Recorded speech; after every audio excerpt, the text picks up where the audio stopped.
Hello friends, today we are going to learn 1.3 from 9th standard textbook. A poem title is Hope is Thing with Feathers. This poem is written by poetess Emily Dickinson. Hope पंख असलेली एक प्रकारची आशा जी आपल्या आत्म्यामध्ये निवास करते.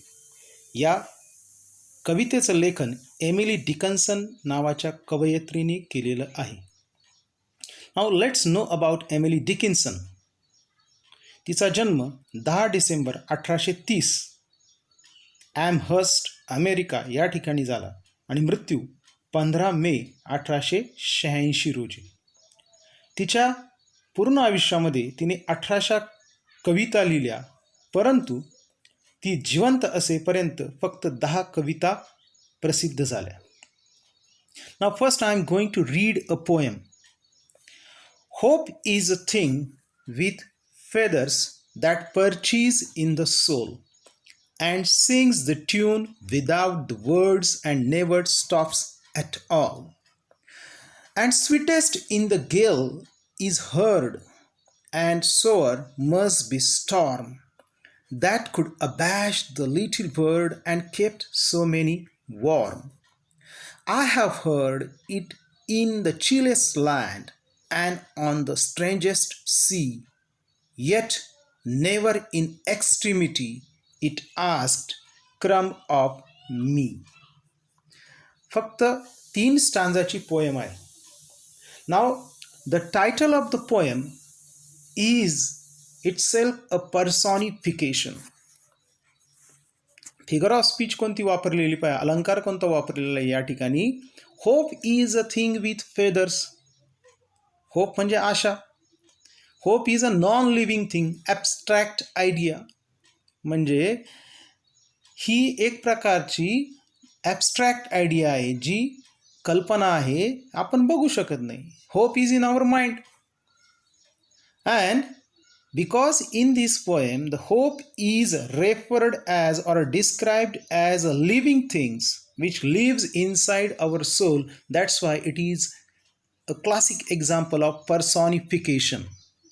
Now let's start with the first stanza. Hope is the thing with feathers and perches in the soul. Perches means विश्रांती घेणे, निवास करणे. So hope is like a bird which lives inside in our soul. आशा एक पंख असलेला पक्षी आहे जो आपल्या आत्म्यामध्ये निवास करतो. And sings the tune without the words and never stops at all. And even though the odd situation do come in your life, the problems we do face in our life, it never stops to sing. It gives us positivity in our life.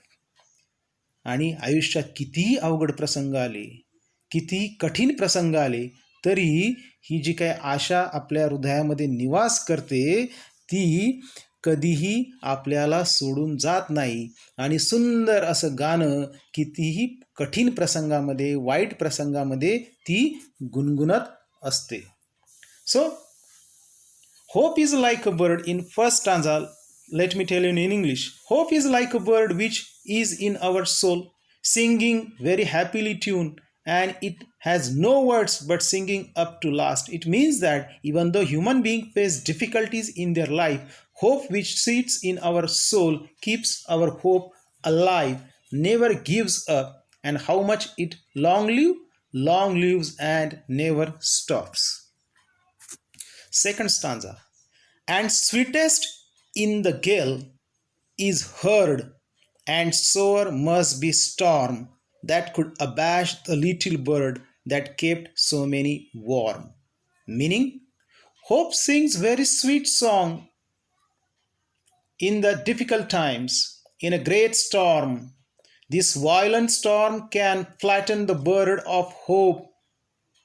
That means the hope is a very delicate bird, and the problems in our life, if the problems are very big enough, there is a possibility that our hope can be killed. But no, but this hope give lot of strength to fight with the odd situation of life.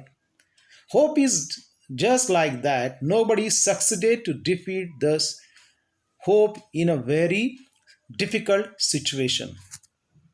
याचा मराठीत अर्थ म्हणजे आयुष्यामध्ये कितीही वादळ आली, कितीही संकट आली, किती वाईट प्रसंगाला तोंड द्यावं लागलं, अशा प्रसंगामध्ये एखादी व्यक्ती कोलमडून जाण्याची शक्यता असते, त्याचं आयुष्य उद्ध्वस्त होण्याची शक्यता असते.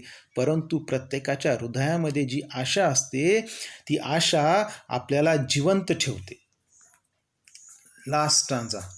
आय have heard it in the chillest land and on the strangest sea, yet never in extremity it asked of me. So the difficulties are like a chillest land and strangest sea. The difficult times, situation, unknown difficulties, problems which we face in our life, and when we face such a problems, there is a possibility that we may give up. We may give up to fight with the situation. अशा प्रसंगी आपण आपल्या आयुष्यामध्ये हरून जाण्याची शक्यता असते. परंतु ही जी काही आशा आपल्याला जिवंत ठेवती, ती आपल्याकडून परत कोणतीही अपेक्षा करत नाही. आता बघा, कवितेचं टायटलच आपल्याला त्या ठिकाणी काय सांगतं? Hope is the thing with the feathers. पहिली जी लाईन आहे कवितेची, त्या कवितेच्या पहिल्या लाईनमध्येच या ठिकाणी पर्सॉनिफिकेशन वापरलेलं आहे. आता रायमिंग स्कीम कोणती वापरलेली बघा. पहिल्या स्टांजामध्ये feathers, soul, words and all. Feathers A, soul B, words new word C, आणि soul and all that means A B C B. दुसऱ्या स्टांजामध्ये हर्ड, स्टॉर्म, बर्ड, वॉर्म. हर्डसाठी ए घेतलं आपण, स्टॉर्मसाठी बी, हर्ड अँड बर्ड म्हणून परत A, warm B म्हणून रायमिंग स्कीम आहे ए बी ए बी. आणि last line land, sea, extremity, me, A B B B. I hope you do understand the poem. Thank you so much, and don't forget to subscribe my channel.